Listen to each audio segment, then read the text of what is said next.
आज मैं आप मन ला लकड़बग्घा के बारे म बतात हूँ।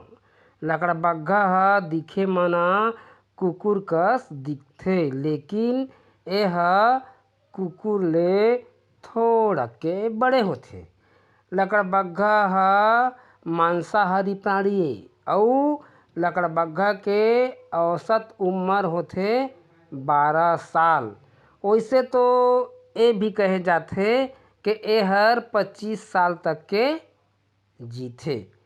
त भैया मन लकड़बग्घा के कई प्रकार के होथे, जैसे कि चित्तीदार, धारीदार आदि, है ना। त लकड़बग्घा के बारे में ये भी कहे जाथे कि यह डरपोक प्राणी है, लेकिन कभू कभू न यह अन्य जानवर है और आदमी मन ला भी हमला कर देथे भैया। और लकड़बग्घा ह अक्सर करके झुंड में रहथे। त एक बात एकर बारे में कहत हूँ कि लकड़बग्घा के जनसंख्या भी घटत है।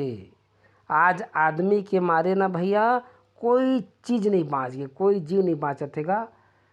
सब ला जिए के अधिकार है, लेकिन आदमी मन के मारे ना जतका जंगली जानवर है बेचारा मन के संख्या ह घटत जात है। एमा आदमी मन ला ए बारे में सोचना चाहिए और सरकार का भी ध्यान देना चाहिए, ताकि कोई भी जंगली जानवर बढ़िया से जिए खाए, वो ला जिए के अधिकार है, ओकर शिकार नहीं करना चाहिए।